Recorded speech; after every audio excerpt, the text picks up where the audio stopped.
자, 오늘 시장에서 많이 하락했기 때문에 불안한 마음이 있으실 거고요. 뭐 그 불안한 마음이 뭐 우리가 하루 이틀 겪어본 거는 아닐 텐데 이 가운데 이제 시장을 오래 보신 우리 교수님은 어떤 생각을 갖고 계실지 한번 만나보겠습니다. 글로벌 인터뷰 연세대학교 국제학대학원 이남우 교수 함께합니다. 교수님 어서 오세요. 네, 어서 오세요. 엄청 화사하게 입으셨네요. 아, 그런가요?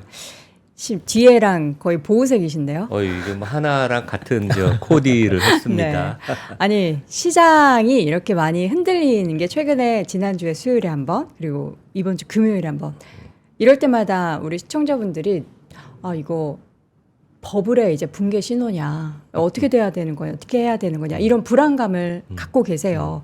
올해 시장 보셨으니까 이렇게 상승장 강세장에서도 출렁출렁이는 것도 여러 번 경험해 보셨죠? 뭐 이런 변동성은 네. 뭐 당연한 거고 특히 10월 말에 시장이 S&P 500 기준으로 사상 최고치를 찍었었잖아요. 맞아요. 그래서 밸류에이션이 지금 엄청 높은 수준이기 때문에 그래서 금리 인하가 지연된 것 때문에 하락한 건 아니고 주가는 조정을 받고 싶은 하락하고 싶은 그런 다운사이드 모멘텀이 계속 있었어요. 네. 그래서 금리 인하 지연을 핑계로 지금 주가는 하락하는 것 같고 가장 큰 이유는 이제 밸류에이션이죠. 밸류에이션 주가가 좀 너무 비싸다. 그리고 이제 AI 관련된 노이즈가 너무 많으니까 그래서 제가 좀 이따 얘기하겠지만 코어위브라고 오늘 주가 한 9% 빠졌습니다. 네. 네.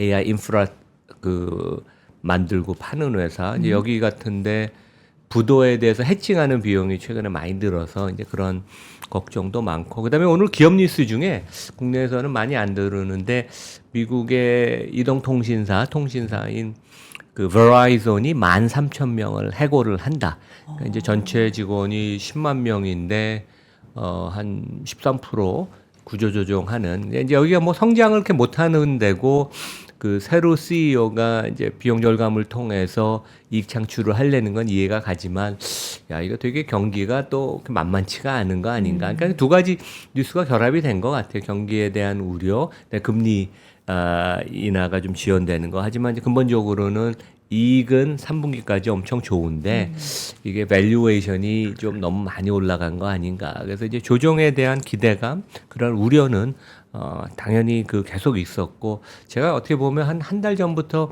AI 투자 서로 상호 투자해 주는 거 그다음에 뭐 이코노미스트 같은 그 아주 그 전통 매체가 이제 근친상간이라는 표현을 쓰면서 이건 좀 비정상적이다. 자본주의 정통으로 가는 게 아니라 이제 그런 것들이 어떻게 보면 촉매가 돼서 리스크가 이제 많이 좀 쌓인 것 같아요. 그러니까 리스크 오프로 이제 좀 가는 모드 뭐 이제 그렇게 보면 될 것 같습니다. 그러면 리스크 오프로 간다라고 하면은 이번 올해의 시장의 고점은 이미 끝났고 연말에는 좀 쉬어갈 가능성이 그럴 있다. 가능성도 있죠. 리스크 오프라는 거는 이제 주식을 살 사람들은 조금 뒤로 미루는 거고 네. 팔 사람들은 이제 급하게 파는 거고 헤지 펀드는 공매도를 쳐서 익스포저를 줄이거나 아니면 내쇼트로 갈 수도 있고 헤지 펀드들 올해 뭐 수익률 좋아서 지금 11월 중순이면 이제 포지션을 많이 정리하는 그런 모드로 갈 수 있죠. 네. 자, 마음이 또 무거워지는데. 무거워져요? 네. 왜요? 그냥 무거워져요. 네. 이 고점이 더 연말에 지금 아직 11월 12월 우리가 들을 또 연말에 대한 산타랠리 기대감을 가지고 있는데 지금 시장에서의 특히 이제 기관 쪽에서의 미국에서 수급이 빠져나간다 쪽이 계속 나타난다면 아무리 개인 투자자들이 열심히 사도 과연 받칠 수 있을지도 궁금합니다. 자, 오늘 우리 교수님께서 준비하신 영어 문장이 되게 간단하네요. 아주 오늘은. 짧죠? 어떤 게 다가온다는 Coming 걸까요? soon. 뭐가 다가온다는 거죠? 이게 이제 테슬라가 FSD 네. 그 감독하에 그 자율주행을 한국에서 출시한다. 뭐 그 예고가 있어서 언론에서 좀 다뤘습니다. 네. 하루 이틀 전에. 그래서 이제 그 테슬라 그 저 앱에 가서 보면 coming soon이라고 이렇게 나와 있더라고요. 그래서 곧 이제 기대하시라 이제 그런 말 아니에요, 되게. 그래서 뭐 이게 기술적으로 그러니까 제가 작년에 1년 넘게 작년 여름에 미국에서 이 FSD 테슬라 걸 타본 거는 뭐 기술적으로 거의 완벽하다는 얘기 계속 드렸었잖아요, 되게. 근데 이제 한국은 또 한국 상황에 맞게 이거를 그 맞춰야 되는데 뭐 금방 과연 될까 그런 생각은 듭니다, 되게. 근데 그 일론 마스크가 얼마 전에도 얘기했죠. 전 세계 자동차 팔리는 시장 중에 한국이 3위라고. 네. 우리는 테슬라 판매가 여전히 잘 되고 있는데 최근에 중국 같은 데는 많이 둔화가 되고 그래서 한번 뭐 기대해 볼 만한데 하여간 이런 자율주행 쪽에 뉴스들이 계속 많습니다. 웨이모가 그 미국 고속도로에서 이제 완전 그 택시 기사 없이 운행을 시작을 했고 미국은 고속도로 엄청 빨리 달리거든요. 몇 킬로로 달려요? 그러니까 보통 캘리포니아는 65마일, 100킬로를 훌쩍 넘는데 보통 사람들은 그보다 훨씬 빨리 달려요. 한 75에서 80 달리는데 자율주행은 그 상한선이 딱 있으면 그 이상으로는 절대로 안 가요. 그래서 오히려 좀 안전할 수는 있지만 내가 110km로 택시를 탔는데 기사가 없는데 뒤에 앉아 있으면 무서워요. 무섭고 좀 겁날 수는 네. 있는데 되게 뭐 그 트랙 레코드 사고 기록이 좋습니다. 네. 사고가 별로 없었습니다. 예. 그 이야기가 커밍순이군요. 자, 그럼 그 얘기는 저희가 잠시 후에 좀 더 자세하게 소식 확인해 보도록 하겠고요. 오늘은 먼저 지금 미국의 실적 시즌 그리고 AI 관련한 내용들 그리고 일본 토요타 거버넌스 문제 이야기까지 한번 확인해 보도록 네, 하겠습니다. 그러죠. 예. 3분기 실적 지금 그러니까 우리가 불안할 때마다 늘 봐야 하는 건 본질, 펀더멘탈 그렇죠. 실적입니다. 실적 좋네요. 내가 주식을 산다는 건 그 기업의 주인이 되는 과정이고 가장 중요한 거는 이 회사가 얼만큼 돈을 많이 버느냐 그리고 나를 투자자로서 보호를 해주느냐 이제 그런 거 아니에요. 3분기 실적 뭐 우리 최근에 계속 뉴스가 나온 것처럼 아주 좋습니다. 좋을 거라고 예상은 했지만 그래서 84%가 생각보다 예상보다 실적이 좋았고 그 다음에 이제 이건 이익단이고 매출단도 76%가 비트를 했어요. 네. 매출도 좋고 순이익은 아주 좋아서 약간 이거를 좀 인조이하는 그런 거가 있었고 그래서 이제 주가가 10월 말까지 상당히 급등했던 것 같아요. 나스닥이 4월 달에 그때 급락했잖아요. 트럼프 관세 부과 때문에 그 네. 이후로 나스닥 주가가 한 50% 올라갔었습니다. 그러니까 네. 우리가 이제 그런 것을 좀 염두에 둬야 될 것 같고 실제 이제 분기가 종료가 되고 분기 실적을 기대할 때 보통 이익이 하향 조정이 되는데 왜냐면 경영진들은 기대치를 관리를 해서 기대치를 좀 낮추려고 그러는데 오히려 올해 이번 지금 3분기 마감되고 나서 9월 말부터 그 3분기 이익 추정치가 5%나 상향이 조정이 됐어요. 대단히 놀라운 거고. 그래서 약간 13% 3분기 실적은 거의 마감을 했습니다. 네. 뭐 아주 그 훌륭하고 물론 뭐 IT 같은 거 당연히 좋고 23% 증가했고 근데 재밌는 게 이제 경기 관련주라고 우리가 얘기하는 산업재, 인더스트리얼 여기에는 뭐 기계 그 뭐 항공 뭐 이런 것들 들어가 있고 베이직 머티리얼 철강 화학 그다음에 파이낸셜 이것도 경기에 관련이 있죠. 이런 데들이 손익 증가율이 20%가 넘었어요. 그래서 경기도 되게 따뜻하고 좋아지는 거 아닌가 실적도 좋고 그런 기대감이 있었는데 또 오늘 아까 말씀드린 베라이전 같은 데가 구조조정을 하는 건 뭐 일회성이고 어떻게 보면 이 업종에 국한될 수도 있지만 시장이 조금 너무 낙관적으로 보는 것은 우리가 좀 경계해야 되는 거 아닌가 이제 그런 것들이 같이 있고 이제 애널리스트들은 직업상 귀신같이 맞히는 게 애널리스트의 직업은 아닙니다. 그래서 약간 후행하는 면들이 있어서 전망치는 그러니까 선수, 그러니까 실제 돈을 운영하는 사람들은 좀 더 빨리 움직이고 애널리스트는 그것보다 이제 후행한다. 그래서 뭐 직업적인 성격이라고 이제 보면 될 것 같고요. 네. 관련돼서 이제 마지막 그림인데 미국 그러니까 이번에 뭐 주가가 조정이 있어도 우리가 길게 호흡을 하고 주식 팔고 그러시면 안 될 것 같아요. 왜냐하면 여기 이제 유럽과 미국의 기업 이익 증가율, EPS 증가율을 2023, 24 이건 과거고 25, 6, 그러니까 이제 올해 내년은 이제 예상치인데 옅은 하늘색이 미국이에요. 네. 그다음에 이제 유럽이 그 짙은 하늘색, 짙은 그러니까 청색. 보면 이제 유럽은 이익 성장률이 별로 없다가 뭐 아시아 이머징 마켓도 좀 그랬죠.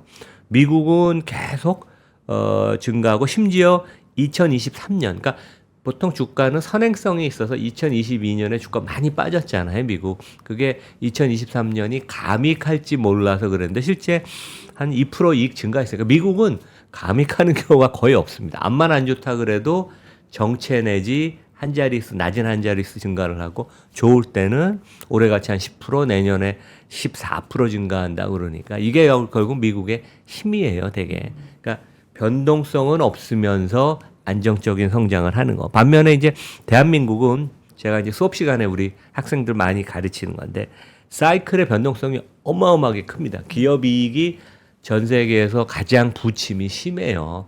그래서 기업 이익이 부침하면 예측하기가 어렵다는 거 아니에요, 되게. 반도체가 좋을 때는 얼마나 벌지 예측하기도 어렵지만 안 좋을 때는 얼마나 적자 낼지 예측하기 어렵잖아요. 그래서 이제 그게 그 밸류에이션을 페널티를 부과를 하거든요. 근데 이제 상법 개정이 돼서 투자자 보호가 되면 변동성을 좀 줄여줍니다. 주가의 변동성을. 그래서 이제 되게 한국도 되게 중요한 시점이고 미국도 내년에 14% 이익이 증가한다는데 과연 그게 될까? 특히 이제 테크 쪽에 조금 이제 노이즈가 생기기 시작하면 이제 그런 걱정을 할 수 있습니다. 예. 이 미국 기업들이 엔간하면 감익 없이 계속 이익을 증가시킨다. 경기 시크리컬에 사이클하고 자체하더라도 여러 가지 이유가 있겠으나 그 가장 근간에는 고용시장의 탄력적 유연성이 있지 않습니까? 그런데 이런 생각이 좀 들더라고요. 최근에 AI 혁명 이후에 미국의 고용시장이 오늘도 큰 구조조정 말씀하셨지만 많은 부분들이 AI로 대체된다라고 하면 한 몇 년 동안은 기업의 매출과 이익 측면에서 좋겠으나 나중에 다 이렇게 고용시장의 유연성이 경감된다면, 해소된다면 미국 기업이 그만큼 유연하게 어려우면 비용을 감축할 수 있는 그 로직 자체가 없어지는 거 아닌가. 이제는 안정성을 갖지만 그래도 경기가 안 좋으면 고용시장을 강하게 정리? 이런 표현이 좋을지 모르겠으나 하면서 기업의 매출을 계속해서 이끌었던 이 흐름이 이제 없어지는 거 아닌가에 대해서 생각이 좀 들거든요. 그러니까 미국 기업은 이제 경제 성장률이 한 4, 5% 되잖아요. 명목 기준으로. 그만큼 매출은 증가를 하고 비용 절감을 해서. 그러니까 미국 기업은 장치 산업이 아니고 여러 가지 변동비가 많기 때문에 되게 그 비용 관리를 잘 합니다. 그래서 이익 증가율이 매출 증가율보다 높고 거기다가 이제 자사주를 사서 소각하니까 EPS 증가율은 더 높죠. 이제 네. 그만큼 그러니까 한 10% 가까이 이제 EPS 증가율이 나오니까 이제 그러는 건데 미국의 약간 장점은 고용에 대해서 되게 유연하다. 특히 기업 입장에서. 그리고 미국 자본주의를 지탱하는 그게 힘이니까. 그리고 이제 내가 우리 회사가 안 좋아서 해고를 당하면 또 다른 기업들에서 채용을 하니까 또 딴 데 가서 그 일자리를 구할 수 있고 우리보다 훨씬 그런 면에 있어서는 고용시장이 탄력이 있고 다이나믹해서 뭐 기업들도 좋고 그다음에 고용 당한 우리 개인들은 좀 뭐 해고를 당하면 안타까울 수는 있지만 또 다른 잡을 찾는 그런 그다음에 이제 한국은 서울 말고는 잡마켓이 그렇게 크진 않잖아요. 수도권 중심으로 돼 있는데 미국은 주마다 나는 좀 공기 좋은 데 가서 살겠다 그러면 덴버에도 가고 노스캐롤라이나도 가고 최근에 미국 사람들 만난 거 보면 캘리포니아 살다가 덴버로도 많이 가고 미국 동남부 쪽으로도 가고 그다음에 좀 은퇴한 사람들은 플로리다로 가고 그래서 이제 그래서 미국이 큰 나라니까 그런 유연성이 있는 게 되게 강점 같습니다. 자, 이 가운데 이제 AI 쪽에 있어서의 인력의 쟁탈전은 계속 벌어지고 있다니까 우리가 지금 뭐 버블 논란이다라고 얘기하지만 기업단에서 산업단에서는 지금 어떻게든 돈 투자 더 빨리 많이 하고 인력을 유치해서 뭔가 선점하려는 그런 노력들이 많이 펼쳐지고 있나 봅니다. 그러니까 되게 절실한 것 같아요. 네. 그래서 이게 이제 어마어마한 투자를 회사별로 뭐 100조 원이 넘는 투자를 메타가 뭐 내년에 100조 원 넘는 투자를 한다 그러잖아요. 올해도 뭐 그거보다는 적지만 7, 80조 원 이상 투자를 하고 네. 그런데 이제 결과가 가시적으로 주주들이 상장사들은 요구를 하잖아요. 근데 메타 같은데 이제 AI 수석 과학자라는 그 르쿤이라는 사람 불란서계 미국인인데 엄청난 거물입니다. 뭐 옛날에는 3인방 그랬는데 이분은 약간 이제 장기 리서치를 본인이 원하고 나이도 저보다 많습니다. 그래서 단기적인 성과를 내라고 프레셔를 받으면서 조금 본인은 난 이제 떠나겠다. 그래서 내 회사를 차리겠다. 그리고 이제 자기보다 훨씬 하수들이 갑자기 회사를 차려서 AI 이름만 달았는데 몇 조 원씩 펀딩을 받으니까 이거 봐라. 이거 뭐 내가 내 독립회사를 만들어야겠네. 이제 그런 것도 있고 인텔이 뭐 AI의 강자는 아니지만 여기도 AI 그 수석 과학자가 오픈 AI로 떠난다. 뭐 그래서 이제 인력 쟁탈전도 있지만 거꾸로 저커버그가 이 AI 현재 지금 인력들한테 이제 프레셔를 넣는 거죠. 우리 100조 원씩 투자하는데 매년 가시적인 성과를 좀 내야 되는 거 아니냐. 네. 그리고 이제 유대인들은 되게 인텐스합니다. 아주 일할 때 빡세게 아주 강하게 드라이브를 해서 그런 거에 관한 컨플릭트들도 좀 있고 그래서 뭐 어떻게 보면 좋게 보면 되게 인력 시장이 효율적이라고도 할 수 있지만 단기적으로 지금 성과를 내고 시장의 기대 수준이 높아진 상황에서 AI CEO들은 상당한 프레셔를 받는다고 볼 수 있습니다. 그러니까 이게 누군가 우리가 쳇바퀴를 돈다고 하죠. 거기에서 내려가거나 속도가 늦어지거나 하면은 뒤처지게 된다라는 그 그렇죠. 압박감에 그리고 지금까지 투자한 그 돈들이 무용지물이 되지 않기 위해서 계속 더 저커버그가 정확하게 그 얘기를 3분기에 네. 했죠. 어마어마한 투자를 나는 하는데 내가 정확하게 뭐가 지금 잡히는 건 아니지만 AI의 미래 실체는 있고 나는 과잉 투자일 수도 있지만 지금 투자를 안 할 수가 없다. 상대적인 게임 그 얘기를 본인이 했거든요. 사실 과거에 마크 저커버그가 그 메타버스에도 그렇게 많은 돈을 투자하고 여전히 많이 까먹고 있습니다. 거긴. 사명까지 바꿔가면서 했는데 이번에는 과연 옳은 선택을 한 것인가에 대해서 되게 많이 이거는 뭐 모든 거물들이 다 공감을 하니까 이제 AI의 효용에 대해서. 그 가운데 돈이 많이 필요한데 차입 규모는 계속 늘어나고 있는데 금리까지 지금 오른다. 이건 부담이네요. 그러니까 여기 보이는 그 그림이요. 네. 이제 차트 띄워주시면 네. 요즘 뭐 가장 핫했던 코어 위브, 그러니까 이제 뭐 GPU 같은 데이터 인프라를 이제 빌려주는 데죠, 리스해주는 데가 뭐 주가가 많이 급등했다가 시가총액 여기도 한 6, 70조 원쯤 됩니다. 최근에 주가는 또 갑자기 급락을 했어요. 한 20, 30% 빠졌어요. 맞아요. 몇 주 사이에.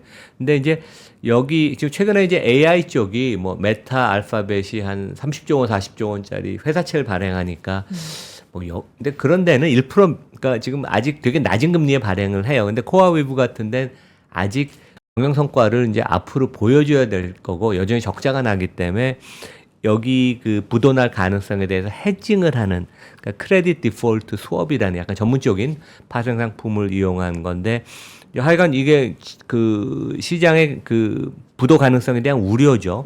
이게 뭐 10월 달만 해도 350 베이시스 포인트였는데 지금은 이제 500 베이시스 포인트 훌쩍 넘어서 부도날 가능성을 좀 우려를 더 하는 거죠. 네. 그러니까 이제 그런 것들은 현실적인 문제고 우리가 보통 얘기하는 하이퍼스케일러 여기는 알파벳, 메타, 마이크로소프트, 오라클 이런 데들의 금리 채권 금리를 보면 미국 보통 이제 우리가 기준 금리가 있죠. 미국 국채 대비 얼만큼 스프레드 추가 금리를 내느냐. 근데 9월 달만 해도 그 스프레드가 한 0.5% 추가 금리를 내면 됐는데 지금 그 추가 금리가 거의 1%까지 올라가는. 그러니까 이런 어마어마한 큰 회사들도 조금 리스크를 시장이 좀 걱정을 한다. 뭐 여기가 뭐 별일이 있겠습니까? 근데 이제 그런 걱정을 한다는 거는 이제 리스크에 대해서 더 예민하고 리스크가 많아지면 미래 현금 흐름을 할인을 할 때 가치가 떨어지니까 성장주가 이제 주가가 조금 하락하는 게 어떻게 보면 논리적으로 맞죠, 지금은. 네. 그 다음 자료 보면은 간단한 산수를 하나 준비해 주셨는데 지금 투자하는 것과 현금 흐름 그리고 설비 투자 얼마에 쓰이는지 이 내용을 좀 분석을 드려볼까요?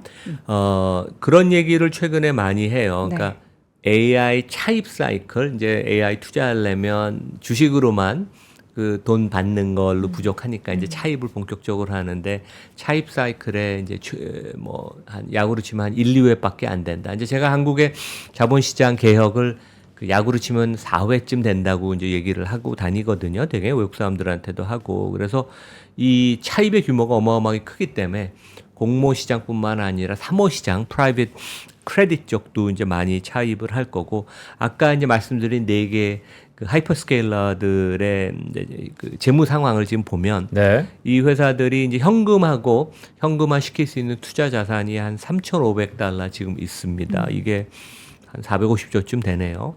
그다음에 이제 내년에 영업에서 이제 현금 흐름을 창출하는 이게 가장 중요한 거죠. 이게 한 7천억 달러가 좀 넘는데 내년에 데이터 센터 투자만 한 4천억 달러 한다 그럽니다. 올해가 3,500억 달러. 그래서 물론 지금 이게 뭐 마이너스가 돼서 이 회사들이 큰 돈을 빌려야 되고 뭐 그런 건 아닌데 이 과도한 투자로 인해서 결국 얼만큼 수익률을 얻느냐. 그다음에 이제 이런 현실적인 문제도 있는 것 같아요. 알파벳 뭐 이런 데 보면 엄청나게 자사주 매입을 매분기 하잖아요. 1, 20조씩 계속 사서 소각을 하는데 이렇게 투자에 많이 들어가면 이제 남는 돈이 잉여 현금 흐름이 부족하니까 뭐 배당은 거의 안 하죠. 배당을 안 하거나 아주 조금 하지만 배당은 뭐 그렇지만 자사주를 꾸준히 사는 게 얼마나 가능할까? 자사주 매입 규모가 많이 축소될 것은 이제 뭐 확실하니까 이제 이런 것들이 이제 작용하면서 계산을 뚫고 보면 좀 주가가 좀 하락하는 게 맞지 않나 이제 그런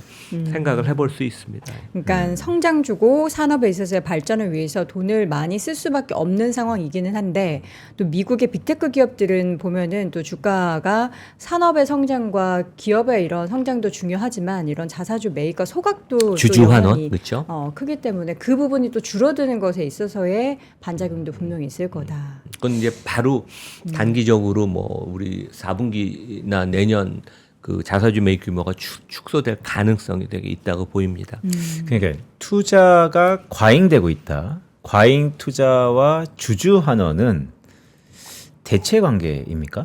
그렇죠. 그러니까 지금 이제 거버넌스에서 우리 회장님들, 사장님들, 이사회 뭔가 맨날 모르는 게 아이고 이거 뭐 저 주주 환원하라 그러면 투자하지 말라는 거냐. 이제 그거를 결정하는 게 그분들의 역할인데 뭐 애가 치건 때를 쓰는 거고 자본 배치라는 건 크게 보면 미래 성장에 투자하는 거와 주주 환원으로 나눌 수 있고 미래 성장에 투자는 설비 투자, R&D, M&A.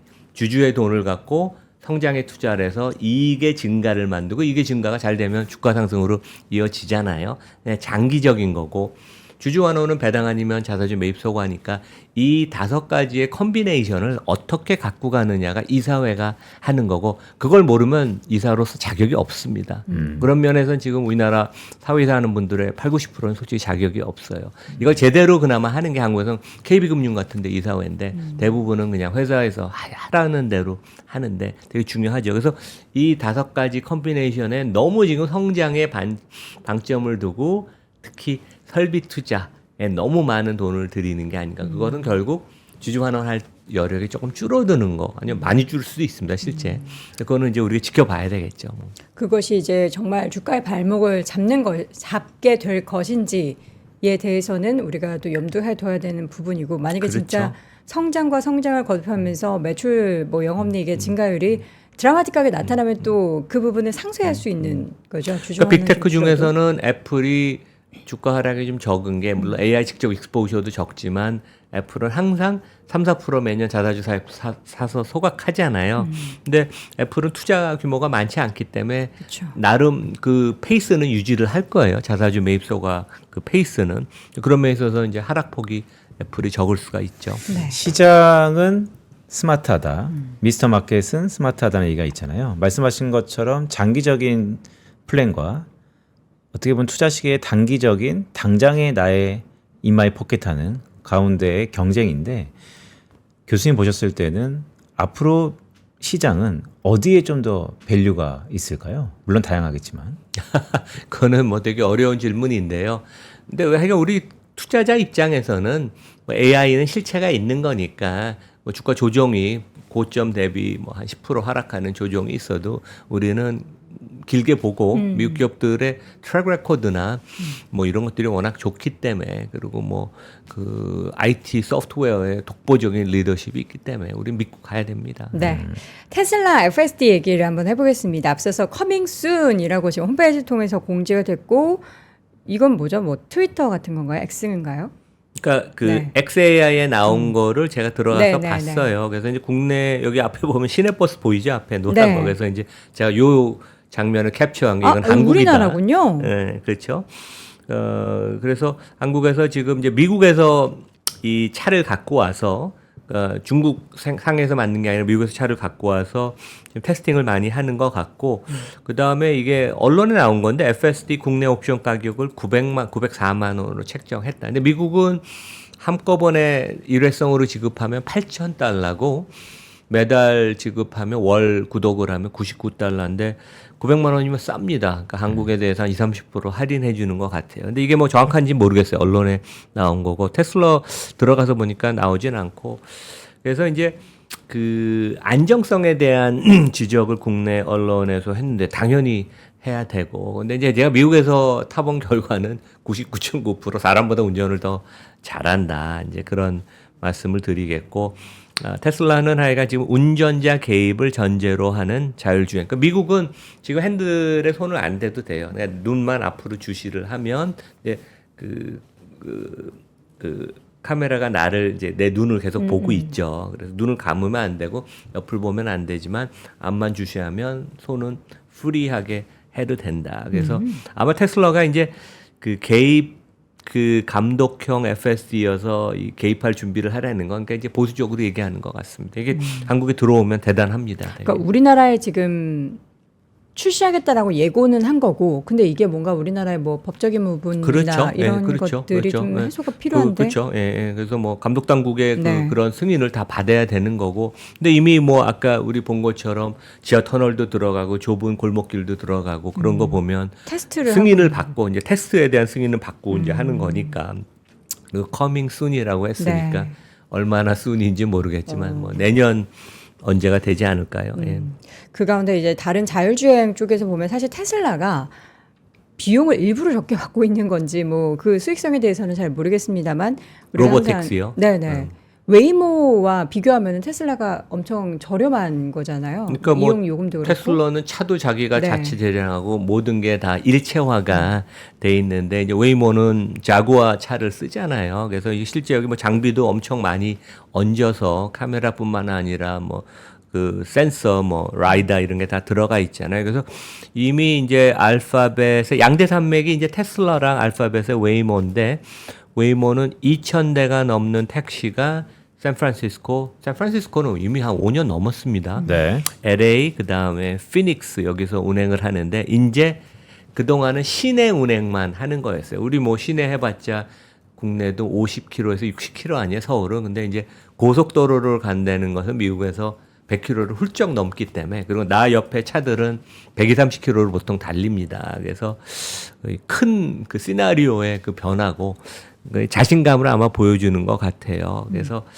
그 웨이모는 적자가 여전히 많이 납니다, 되게.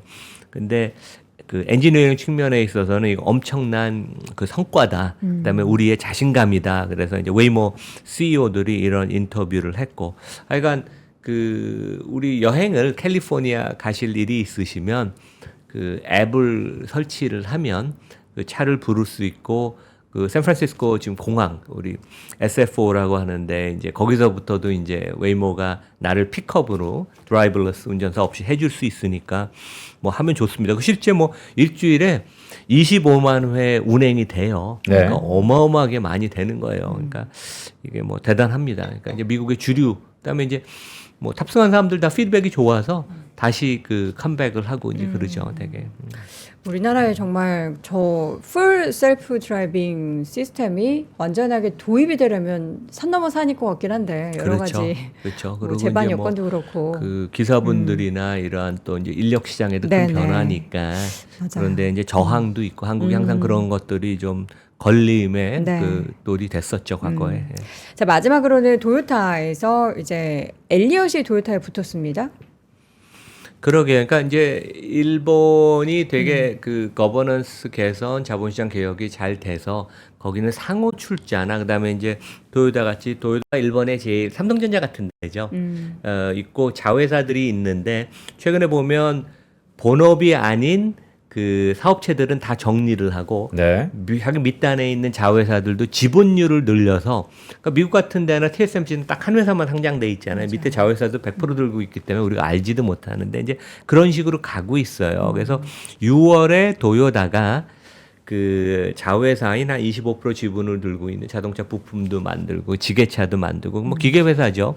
그런 회사를 우리가 다 그 공개 매수를 해서 그 상장 폐지를 하겠다. 그러니까 어떻게 보면 되게 좋은 뉴스인데 다만 인수하는 가격이 조금 문제가 돼서 시장은 그 당시 가격보다 20-30% 프리미엄은 줘야 되는 게 아니야. 보통 공개 매수하면 되게 그렇죠. 근데 프리미엄을 좀 극히 낮게 준다고 돼서 도요타 그 모 회사의 이사회도 문제고 이걸 이제 사는 주체 그다음에 자회사인 도요타 인더스트리 자동차 부품 회사의 이사회도 독립적으로 판단을 해야 되거든요.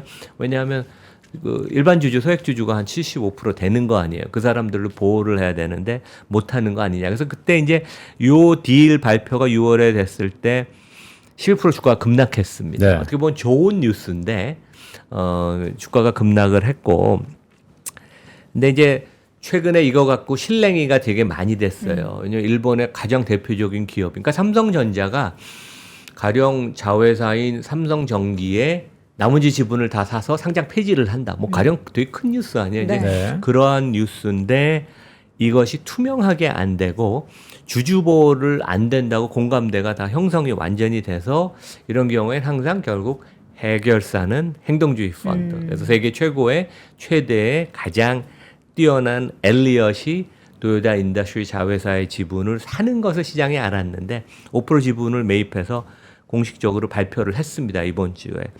이 모든 과정이 절차적으로 투명하지 않고 투자자 보호가 안 돼서 거버넌스의 베스트 프랙티스와 부합하지 않는다. 네. 이제 그런 얘기를 했고.